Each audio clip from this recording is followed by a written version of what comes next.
Hi guys, this is my lesson on physical changes. We just finished the section on dilution and concentration. And if you notice, all we did basically is we've added a solute to a solvent. We didn't create anything new. We didn't create a new substance. So it's not like when you burn something, you create ashes and carbon dioxide where it's completely brand new substance. So just like in this little animation here, we've added salt in water, and all it really does is that the water molecules are attracted to the salt molecules, and this is how the dilution happens, or dissolution, I should say, because in this case, it's just showing an example of dissolving a substance into a solvent. So essentially, physical changes, all they do is they do not affect the nature of the matter. So you're not producing something new. And they are, I would say, 99% reversible unless you're like breaking something that is difficult to stick back together. But in general, they are reversible, and you can change their phases back and forth. So from solid to liquid, for example, you have a piece of ice that you want to melt, but then you can take that liquid and stick it back in the freezer, and there you go, you have your solid again. Or in the case of a solution, you can separate the salt from the water by doing an evaporation. And that, again, all you're doing is you're changing the state of the matter. You see, like here. So if we go for the first type of physical change we're looking at are the states of matter. We go from, for example, a gas to a liquid. To be able to take the gas molecules and make them go become liquid, we have to cool it down, as you know. So in order to do that, basically the energy is released out of the gas. And when the gas loses energy, it actually becomes a liquid. And that's why liquids are slightly less energetic than gases. Then the same thing happens with going from a liquid to a solid. You would need to again cool down some more, and this again loses energy and becomes a solid. So this is what I wrote here. Gases turn to liquid, turn to solid. In all of this, we're talking about cooling down.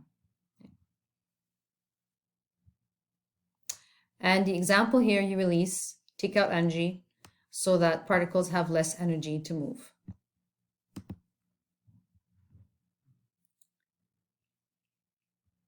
Well, the example's down here. See, and this is how it's written down in a chemical reaction. The example, liquid plus solid, liquid will give a solid and also have energy released. Now the opposite is true. When we go from a solid to a liquid to a gas, we have to give it energy. We have to give that ice cube some energy. And so the solid particles will absorb all that energy and release and will become liquid. And the same with the liquids. If you heat that up, then it has even more energy and that becomes a gas. And that's why we write here examples. Liquid plus energy, because you have to give it heat, will give you in return a gas. This is an example for evaporation. So here's my example of changes of states of matter. So as you can see here, we have the solid, which is just barely vibrating. And then as we heat up, you see the temperature is rising. Watch the molecules, how they start moving exactly. So now they have more energy because they have absorbed this heat energy. And as the temperature rises even more, their movement is increased by far, and now they are going crazy. Right? So that's your water molecule. It's still a water molecule. This is what I need you to point out. Whether it's a solid or a liquid or a gas, it's still a water molecule. And this is why so far we're at physical change.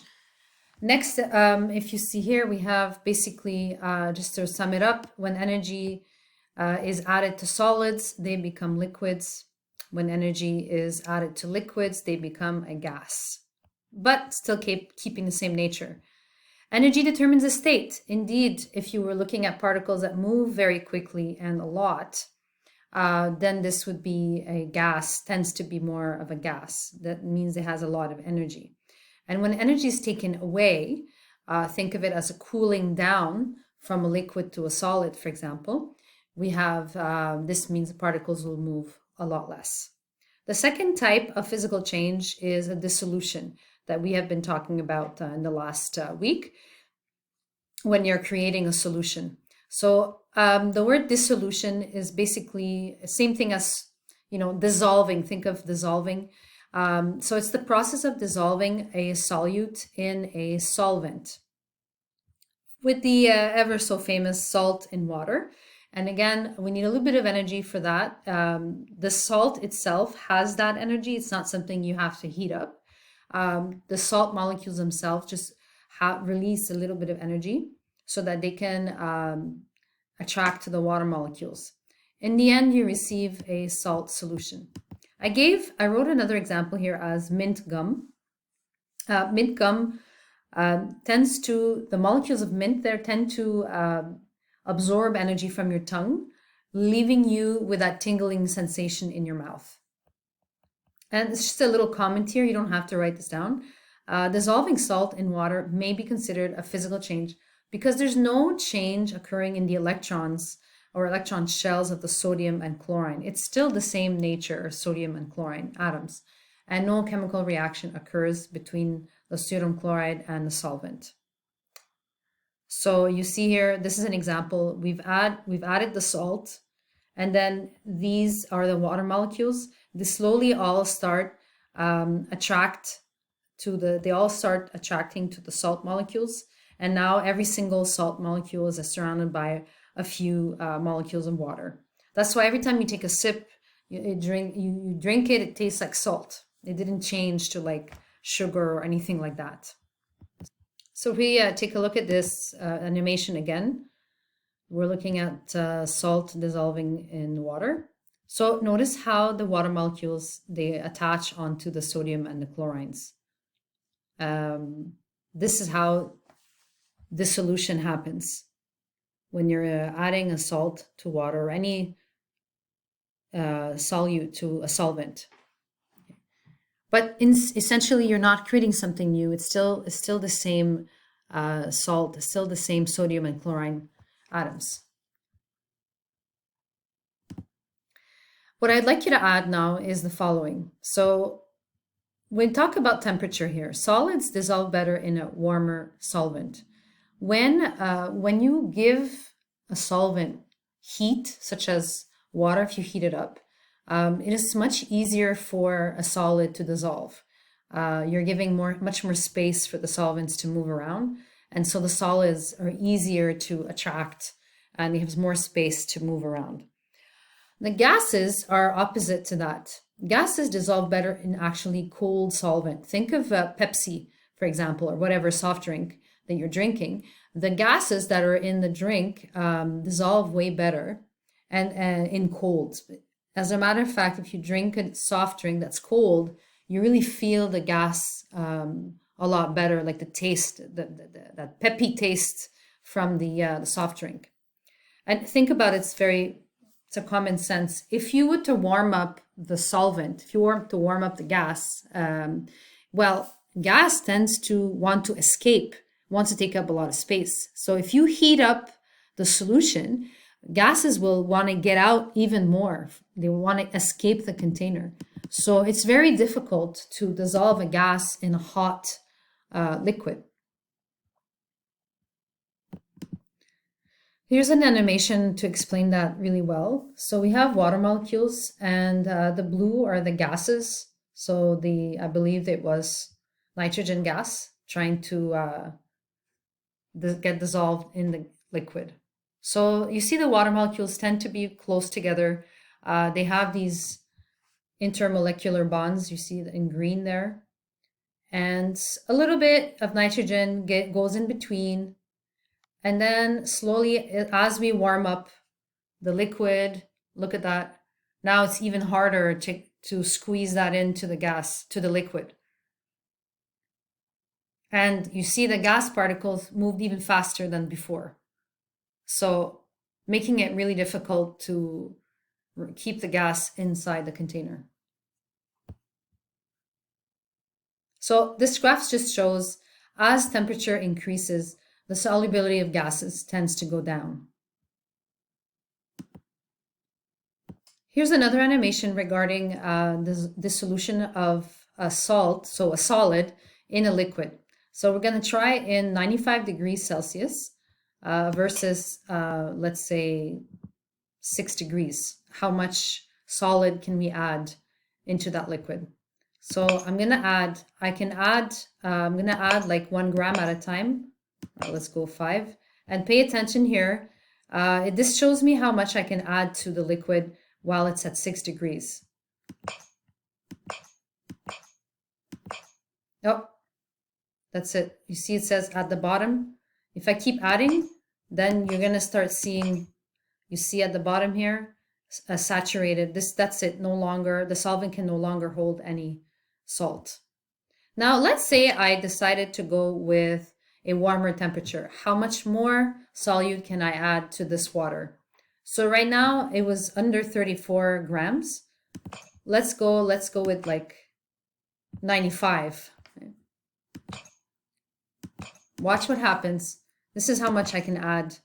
Already I've surpassed 34 grams and all of it's dissolving. There's nothing left at the bottom of the container. I keep going.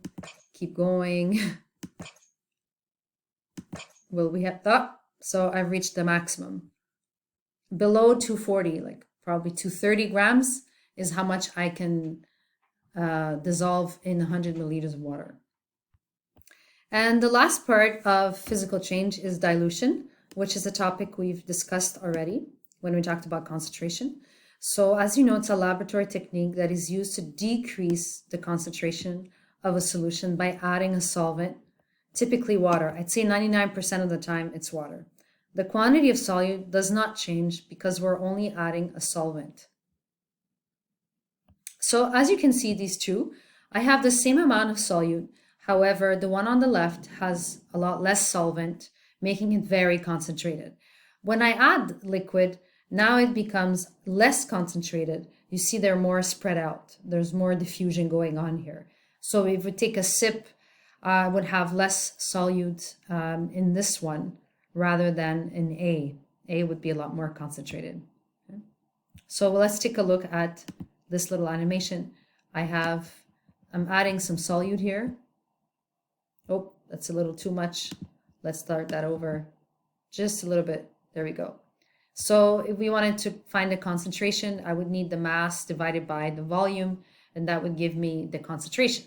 But here, just looking at the color, by adding water, you guessed it, it will be a lot more lighter. Let's see.